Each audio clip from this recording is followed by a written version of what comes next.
Est-ce que l'Ancien Testament évoque la Trinité? Et la réponse, aussi étonnante que ça puisse paraître, est oui. Dans le livre de la Genèse, on dit que quand Dieu créa l'univers, l'Esprit de Dieu planait sur les eaux. Et les prophètes disent que Dieu a envoyé sa parole. Il y a donc Dieu, l'Esprit de Dieu et la parole de Dieu. Et ça, c'est exactement ce que les chrétiens appellent la Trinité, le Père, le Fils et l'Esprit Saint.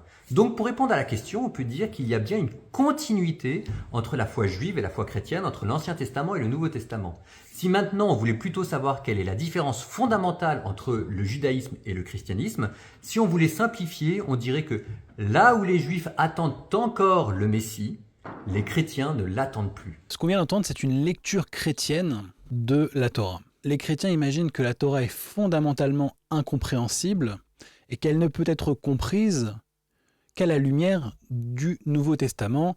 Et la clé, c'est évidemment Jésus et la Trinité à toutes les sauces. Ils prennent un passage de la Torah, ici en l'occurrence la Genèse, premier verset, Bereshit bara Elokim et hashamayim ve'et haaretz, et au commencement, Dieu créa le ciel et la terre.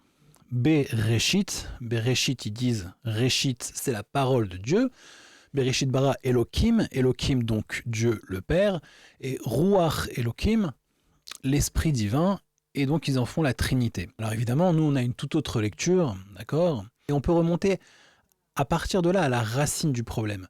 Que font les chrétiens? Ils partent du Nouveau Testament, de Jésus, et l'appliquent à chaque point de la Torah. Qui a été voir Abraham? C'est Jésus. Jésus se trouve déjà présent à la création du monde, etc., etc., etc. Je ne vais même pas entrer dans le pourquoi est-ce que c'est faux. La question ici est, est-ce que les Juifs et les chrétiens ont le même Dieu? La réponse est bien évidemment non. À partir du moment où il y a Trinité, une division en trois du même Dieu, d'accord?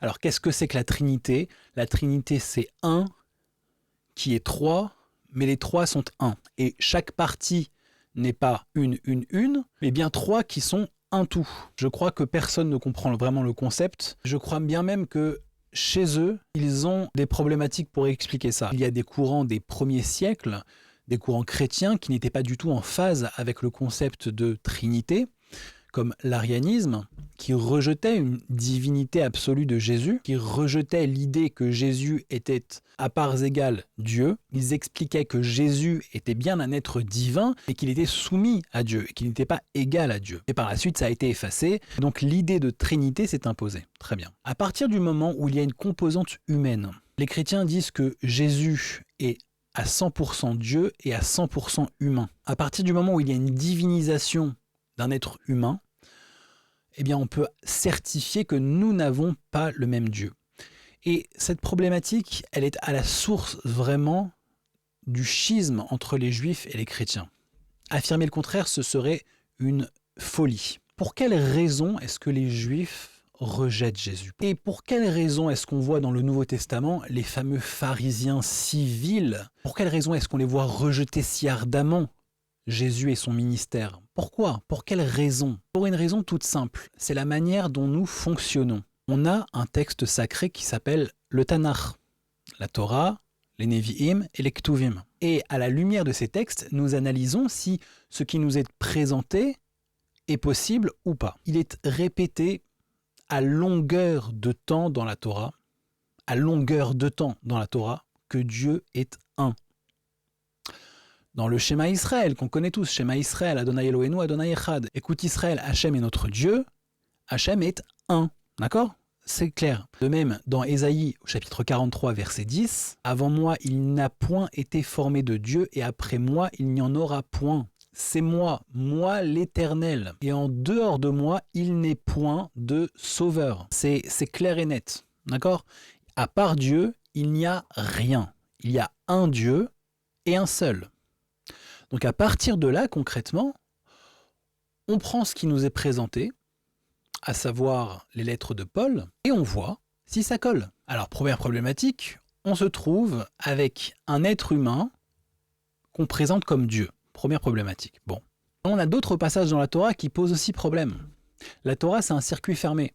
Concrètement, s'il y a un truc il y a une case qui n'est pas cochée, ça marche plus en fait. Deutéronome, chapitre 13, à partir du verset 2 jusqu'au verset 4. S'il s'élève au milieu de toi un prophète ou un faiseur de miracles, et qu'il t'annonce un signe ou un prodige, et que le signe ou le prodige dont il t'a parlé s'accomplit, et qu'il te dise « Allons après d'autres dieux que tu ne connaissais pas, et servons-les. Tu n'écouteras point les paroles de ce prophète ou de ce faiseur de rêve, car l'Éternel votre Dieu vous met à l'épreuve. Vous met à l'épreuve pour savoir si vous aimez l'Éternel votre Dieu de tout votre cœur et de toute votre âme. » Concrètement, la Torah nous dit une chose. Les miracles, ça ne compte pas. Il y a des miracles partout. Des miracles en Inde, chez les hindous, chez les bouddhistes, chez les musulmans, chez les chrétiens. Il y a des miracles partout. Jésus a fait des miracles, très bien. Ça n'est en rien une preuve, ça ne compte pas. Chez nous aussi, des miracles, on en a tout le temps, à longueur d'année. Et ça n'est en rien une preuve de quoi que ce soit. Donc la Torah, elle te prévient, et toujours dans le même livre, Deutéronome, cette fois-ci au chapitre 4, verset 2. Vous n'ajouterez rien à la parole que je vous donne. Rien. Écrit rien. Et vous n'en retrancherez rien. Vous n'enlèverez rien. Pas un mot. Mais vous observerez les commandements de l'Éternel, votre Dieu, tels que je vous les ai prescrits. La Torah est claire et nette. Il n'y a pas de possibilité de sortir de là. Et que nous dit Paul ? Nous savons que l'homme n'est pas justifié par les œuvres de la loi, mais par la foi en Jésus-Christ. C'est pour la liberté que Christ nous a affranchis. Demeurez donc fermes et ne vous laissez pas de nouveau mettre sous le joug de la servitude. Moi, Paul, je vous le dis, si vous vous faites circoncire, Christ ne vous servira de rien. Car nous pensons que l'homme est justifié par la foi sans les œuvres de la loi. De même, mes frères, vous aussi, vous avez été mis à mort à l'égard de la loi par le corps de Christ, pour que vous apparteniez à un autre, à celui qui est ressuscité des morts. On voit Paul aller absolument à l'encontre de la Torah. Donc, à la lumière de notre Torah, concrètement, qu'est-ce que font les Juifs quand on leur présente un livre comme le Nouveau Testament? C'est pas parce qu'on le rejette absolument parce qu'on veut le rejeter. C'est pas parce que les pharisiens, qui étaient de vils personnages, voulaient absolument garder le pouvoir, alors ils ont absolument rejeté Jésus. Non, pas du tout. Si on a un Mashiach qui arrive et qui remplit tout ce que dit la Torah, et si dans la Torah il y avait le moindre verset qui disait « Au fait, je vais envoyer mon fils, nanana », le Nouveau Testament, c'est même pas la parole de Jésus direct, on est d'accord, hein. C'est 20 ans, 30 ans, 50 ans après que les évangiles ont été rédigés, d'abord Paul et ensuite les autres, mais on ne sait pas vraiment qui a écrit le Nouveau Testament, on ne connaît pas les auteurs. D'accord ? Il y a peut-être un indice par-ci, par-là, mais on ne sait pas. Donc on a un témoignage indirect qui nous dit ci et ci et ça. Quand on est chrétien, apparemment, il faut donc croire que Jésus est Dieu, et en plus, il faut croire que Paul a eu une révélation que seul lui a reçue. Donc ça commence à faire beaucoup. Donc que font les Juifs en fait ? Eh bien, ils regardent leur Torah. Et avec tout ce qu'on a vu, plus tout ce qu'il y a dans les prophètes qui parlent de quoi ? De ce que doit réaliser le Mashiach, d'accord ? Eh bien, Jésus ne remplit pas du tout les cases. Vous, les chrétiens, vous le considérez comme Dieu. Il est absolument logique, au regard de la Torah, de le rejeter. Absolument logique. Par A plus B, en fait. Cet homme qui se prétend être le Mashiach ne remplit pas les critères pour être Mashiach, il ne réalise pas ce que le Mashiach doit faire, et s'il vous plaît, qu'on arrête de dire « oui, il est rentré à Jérusalem sur un âne, machin truc ». Lisez Matthieu. Il demande à aller chercher les ânes pour pouvoir réaliser la prophétie de l'âne. C'est à chaque fois la même chose, il fait quelque chose pour réaliser la prophétie, ou d'ailleurs quelque chose qui n'est même pas une prophétie dans la Torah. Deuxièmement, est-ce que ça colle avec notre notion de Dieu ? Absolument pas. Imaginez la chose suivante. Vous êtes un détective et vous enquêtez sur un meurtre. Sur la scène de crime, il y a une lettre avec les aveux confessés du criminel, plus l'arme du crime avec les empreintes digitales. Et vous, que faites-vous ?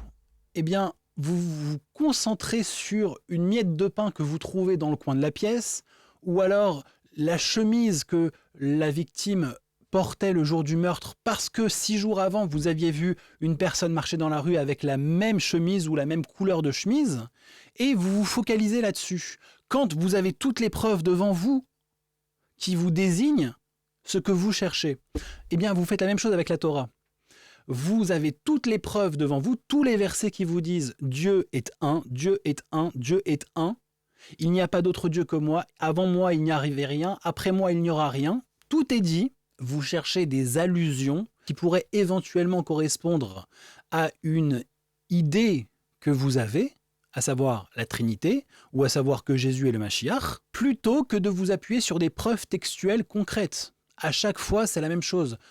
Vous avez des versets clairs et nets, et vous essayez de passer à droite ou à gauche, oui mais ce mot-là on peut le comprendre comme ça, et celui-ci peut-être qu'il veut dire que, et ça donne une seule impression en fait, que vous forcez le texte, et vous forcez le texte à se plier à votre interprétation préétablie, plutôt que de prendre le texte en question, c'est-à-dire de partir de la Torah, et de confronter votre théologie à ce que dit la Torah. C'est la raison pour laquelle nous n'avons pas le même Dieu, et la raison pour laquelle les Juifs rejettent en bloc le Nouveau Testament. Et donc, pour reprendre ce monsieur, il n'y a aucune continuité entre l'Ancien et le Nouveau Testament. Aucune. Pour poursuivre, la différence fondamentale entre le judaïsme et le christianisme, c'est que l'un, le judaïsme, est un monothéisme absolu, et que le christianisme n'en est pas un.